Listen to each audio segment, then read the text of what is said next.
This event is Luath, Transgression and the Gael. I think it's more or less a Gaelic version of the good, the bad and the ugly. Luckily there are only two of us here, so you can be Luath, I'll be Transgression for the next 40 minutes or so. We're going to be talking about the books. We'll read a little bit from these two books, but we're also going to have a more or less wide-ranging, off-the-cuff discussion about Gaeltacht today and what Gaelic culture is like today and its relationships with the past. There will be time for questions at the end. You'll be excited or terrified to hear. There's an audience participation part of it. Innes Patrick Campbell, if you don't know him, is one of the, what was sort of these words, one of the most truly essential poets writing in Scotland today. A novelist, a broadcaster and a poet. Memory and Straw, that he's here to talk about, is, like much of his work, a wonderful meditation on where we are now, but how we got to be there. The aggregations and the conglomerations from generation to generation that lead to the very unusual position of actually being alive and being human beings, and all of the many people and the many different contexts and cultures that have led to this. Is that fair? Yeah, more than thing. Ma gyfer siw Sean och gyfer Gaelic yn ei hofel Gaelic begyn y It was fantastic to hear that music, and it's kind of deliberately. It wasn't chosen by me, it was chosen by Kirsty. Because I think it's important to place ourselves in a world context. Because obviously for whole educational and historical and political reasons, Gaelic and Gaelic culture has been geographically pushed back from the whole of Scotland to beyond the Highland line, although it's now being reclaimed, not just as a national, but as an international language. And I've never, I don't know how you see yourself, Peter, I don't consider myself as a Gaelic writer. I consider myself as a writer, full stop, who happens sometimes to speak the tongue that I'm speaking just now, which I learned when I went to Garranamoni Primary School, because there was no Gaelic medium education then. And sometimes I choose to write in Gaelic, and sometimes I choose to write simultaneously. I think my novel, in the end of the Nashek, I wrote simultaneously in Gaelic and English with two computers. Because it gives you two shots to fail. Because all translation is an attempt at saying the unsayable. So I think the music that we hear there, and there are other musicians here, of course, I want to extend the hand of friendship and say we're not just fantastic, because Kirsty will say to me, "Oh, Dad, please, John Macmillan of Barra the Ish, or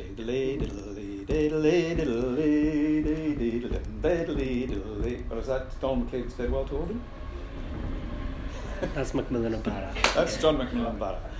So we're not just confined to Ian McLaughlin in the gym in Ballyvanny playing Father John Macmillan O'Bara, fantastic as it is. We also know polkas and Mozart.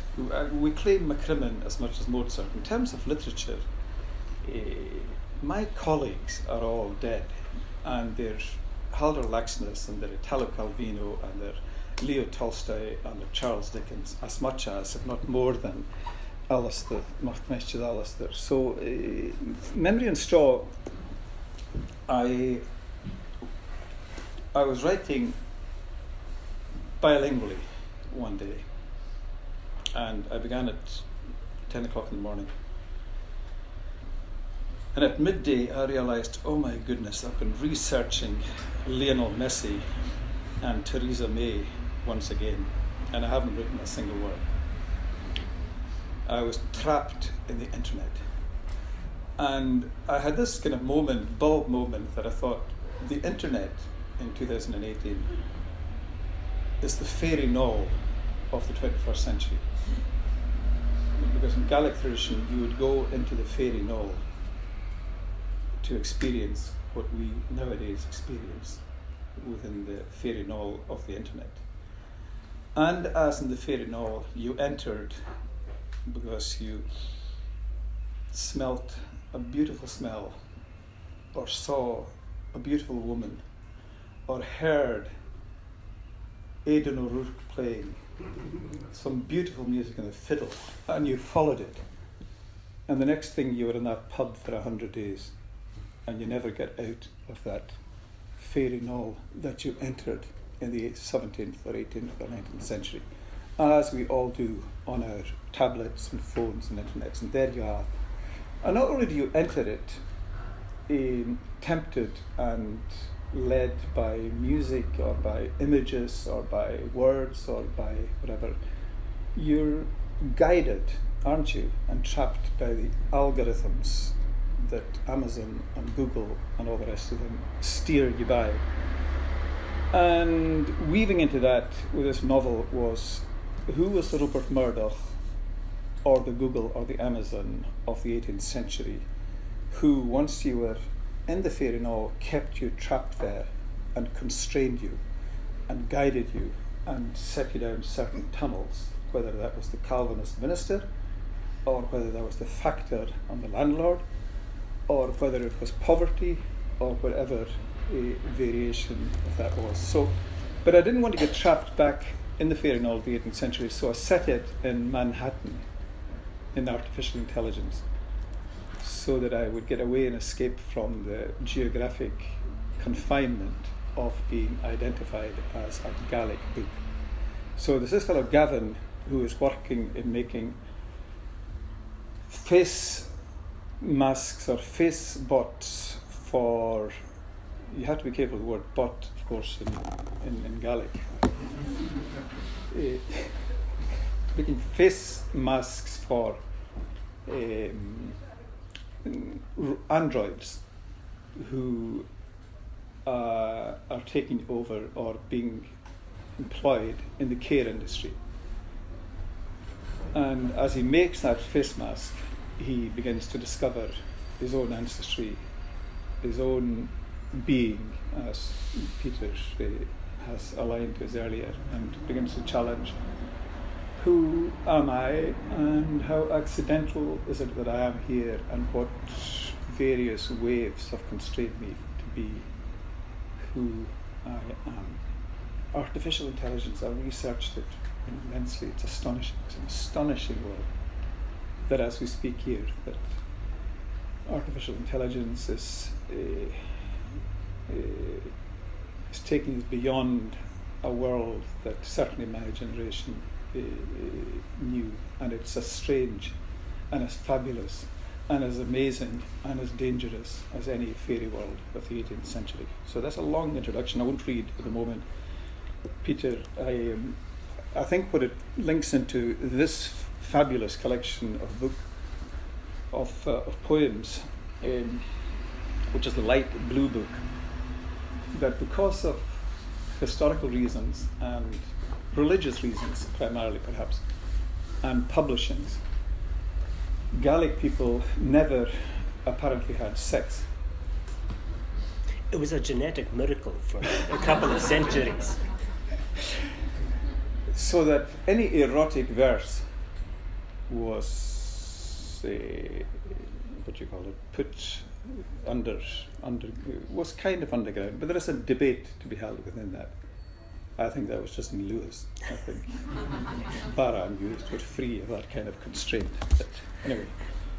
One of the things with this book, and this is a book of 500 years of love and transgressive verse, much as with in his father, the idea that Gaelic is not a culture that is limited to a couple of islands in the northwest of Scotland, that Gaelic has throughout its history been European, international. It's thalassocentric, if we like those words. It's centred around the sea, and so that there were comings and goings, and that the Gaelic language was able to talk about any subject, and always historically was. So where in his father's work is exploring quite often what it means to be human, the limits of the human and transhumanism, even I would say. Myself and my co-editor Ian McPherson were very much exploring what it means to be physically human, to be corporeal entities rather than solely spiritual ones. And this means that you have a culture which is tapping into the amour courtois, the courtly love of the Middle Ages, that comes up to the bodiness of the 1780s and 1790s. The Marquis de Sade has equivalents, more or less, in Gaelic culture, not quite fully as explicitly, but you have this wonderfully rich, vibrant, and incredibly dirty. I think if anyone's got a question, please, what strikes me, Peter, I'd like you to extend on the anti-clerical, because nothing happens in isolation. I knew Sorley MacLean very, very, very well, and I kind of regret I didn't ask him such a simple question, and the question would have been, Carol Nunyak, where was the window? Abu just tarn in the Nunyak, but Fachgami and Archie, some of the Gael Pala. Na Cruiv, Behas, by the year, Vicar and Juniors, Pulavanya Howls of us, Navalachur. The window is nailed and boarded through which I saw the west. And my love is at the burn of Hallag, the birch tree, and she has always been. And of course he would have said,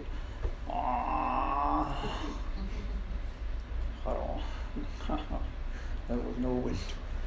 Of course I realise, and you realise, it's a metaphor. It's the window. The window is nailed and boarded through which I saw the west. What window is that? The window of vision, the window of history, the window of oral tradition, the window of music, closed off by formal education, the 1872 Education Act, closed off by Calvinism, closed off by Bearler.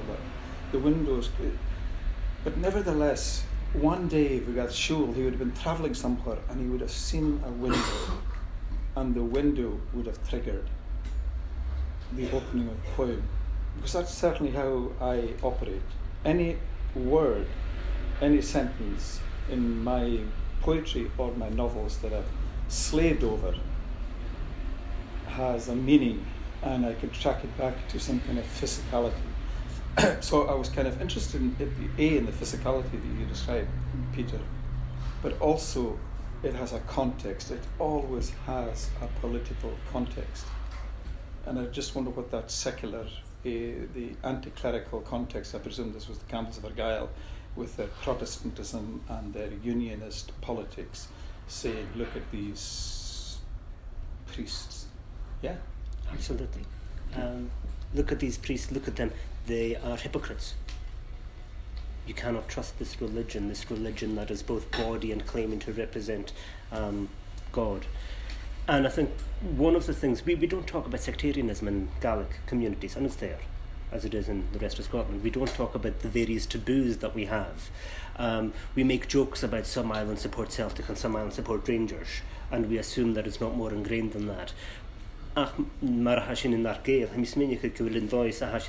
the way we are as Gaelic speakers, we are constructed through the language, but in different ways, in complicated ways. Taboos about what's permitted and not permitted. Do I put my clothes out on a Sunday still? There's still a part of me that there is a frisson of exciting hanging clothes out on a Sunday coming from Luath. And these newfound liberties of the city. The first time I was in a house in which there was a picture of the Pope over the mantelpiece was when I was 19 years of age and in Glasgow. And so there are these strange ways that even if you take a Gaelic culture, it's not unified, it's not unitary, it's not single.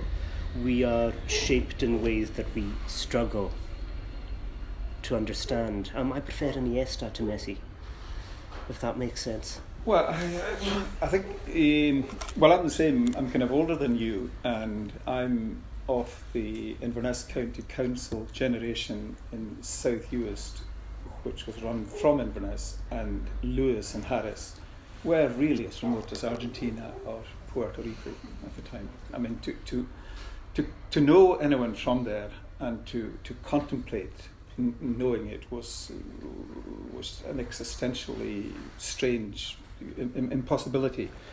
So you grew up within these separate communities, and of course nowadays when we engage in a debate about Gaelic in 2018 and you hear this kind of singular or monolithic expression of Gaelic culture, you say, whose culture?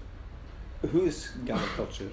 In relation to what? Where do you come from? Are you talking about young folk who have rightly gone through Gaelic medium education? Are you talking about an urban experience, an international experience of Gaelic? Or are you talking about some kind of historical island experience of it? And I wrote this novel. As I said, I connected the internet with fairies. And the challenge, of course, is then to turn that into a story. I mean, how do I bring that alive? And so I created this character, ultimately called Gavin. He wasn't initially called Gavin, who works in banking and artificial intelligence in Manhattan and New York. And then, as I said, he kind of rediscovers his history and his ancestry and who he is. And it's only ever, those of you who are writers, when you finish the book or the novel or the poem, it's only then that you begin to have a light bulb moment and say, right, so that's what it was about. Although you pretend you know at the beginning what it's about, you only discover what it was really about until the end, by which time you're just too exhausted to begin again and write it. And my editor, Jenny, she's not here tonight, Jenny Brenton, read various drafts of this work and said to me, Angus, you know what this novel's about? And I said, no. I can tell you the story and I know the characters, but what is it about? And she said, it's about the mythologies that we all invent and create and inhabit to articulate and defend and justify the world that we live in. The mythologies that we create, which are fluid, but as fixed as anything through various experiences. And it was a kind of moment of revelation for me of that whole mythological need, I think, within us as human beings. And I'm currently writing a memoir. I was born in a hut in South Boisdale in South Uist. And nowadays, so the first sentence begins, I was born in a hut in South Boisdale in South Uist on the 29th of April, 11:10. I didn't know it was the 29th of April, so I had to check my birth certificate. And I didn't know it was 11:10 a.m. because I had to check my birth certificate. But I knew it was a hut when I was a child, because the community called it the hut Owen Road, the hut of Big Ewan, my father. Hat Ewan Moon. And in that sentence, which is 10 words or something, nowadays, if I was writing it, I wouldn't call it that. I would call it a chalet. I was born in a chalet in South Boysdale. So every word that we speak and articulate and write carries with it a whole politics and a whole culture and a whole geography and a whole status and a whole world. And as I write that memoir, I'm kind of challenged by the fact that that whole across the road from us there was a man, Archie Big, little Archie. He lived in a thatched house, which was an upgrade from the hut. And Archie Big would be taken away by the slower, the host of the dead would carry him away to far off places every 3 or 4 months. And the older I get, the less I question him being taken away by the slower. So that the experiences of how you explained the physical existence you had to yourself and to others, I think is where I'm at in terms of writing. Because I lived in a place called, this is my last little story at the moment, Luath. Now, Luath in Gaelic means, Luath is the half, whereas Mianach is the middle quarter. So I lived in a village which was the half of the middle quarter, which was an old dispensation of how to divide land in Luath. And then when I was about 7, I looked out the window of the hut one day and I saw a man arriving in a van. The van was very odd. And he opened the back of the van and he took things out of the back of the van. And about 20 yards away from their house, I can't remember then what ladder or what procedure he had, but he erected a sign that said South Boysdale. So suddenly, I didn't live anymore in a place called Luath. I lived in a village called South Boysdale. I was in the Hunnic Beard in Carolyn Heen, because I thought it was sign at in Luath, the half of the middle quarter. But instead, there was no sign of Gaelic, it was just South Boysdale. And there's a whole debate, is Mishi Gaelic, as a response to the assault, the continuing assault on Gaelic in the media. And part of it has to do with little requests from the Gaelic community that actually you could wake up at the age of 7 and see a sign that said in Luath instead of South Boysdale, or see a sign that says Donation instead of Edinburgh, or see a sign that says Innernish instead of Inverness. And we get accused of spending millions and millions of pounds on road signs, which nobody can understand. We all get lost and we crash, right? Having a huge pile-up of Berla at Avenue. It is the A9 after all, so it's the A9, it's Fearship Road. So it's a kind of, and it reminds me of, I don't know, let's go with that fantastic story that Ian Crichton Smith wrote, a short story. And as a boy who goes to school at the age of 5, and it was Ian himself, and it says, and I was given an eternal truth. And it must have been eternally true, he says, because it was told to me by the teacher, and it was told to me in Berla.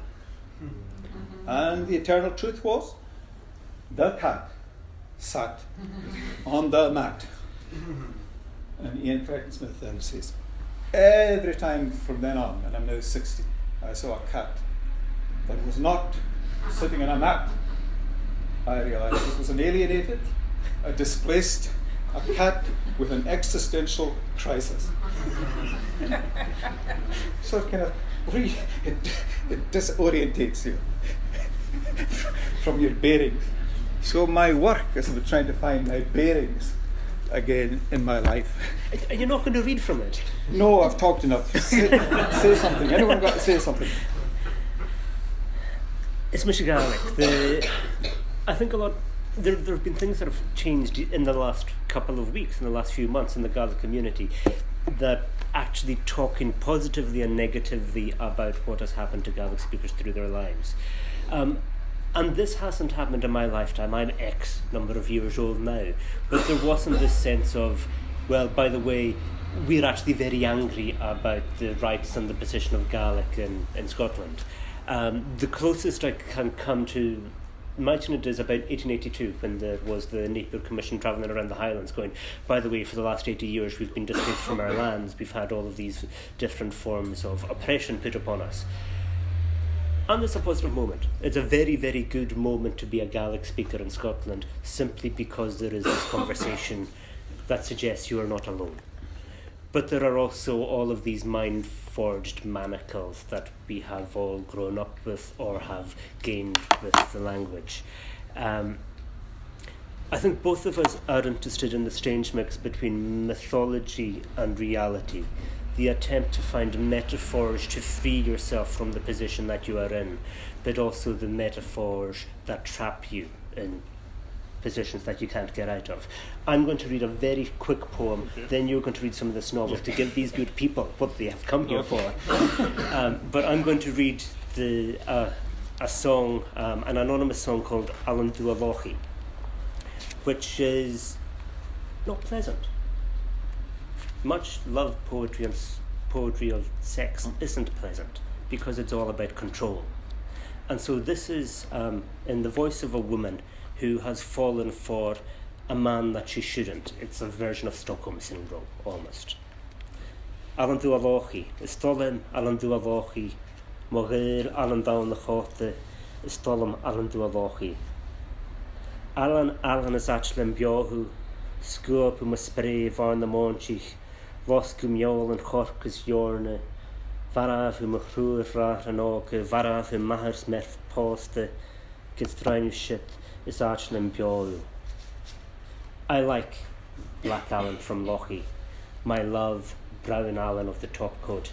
I like Black Alan from Lochie. Alan, I'm glad you're alive. You swept my cattle off the moor. You burnt my stacks of oats and barley. You killed my 3 young brothers. You killed my father and my husband. Despite this, I'm glad you're alive. Be careful what you love. Be careful what you live your life by. There was a bit at the end of it, which I might just share with you, where Gavin is in California with the lead apostle of transhumanism. I think as I wrote this, I became more and more convinced about physicality. We've been told we can do anything but nudity. We're not just cerebral, we're not just memories. We weren't just born in a hut or in a palace somewhere at some time and experienced this, that, and the other. We are physical human beings as well. And I think that the challenge later on in this novel for me was, as the relatives of Gavin are turned into androids, what does that do to us as human beings? If the appearance of a person, Abba are reformed as avatars.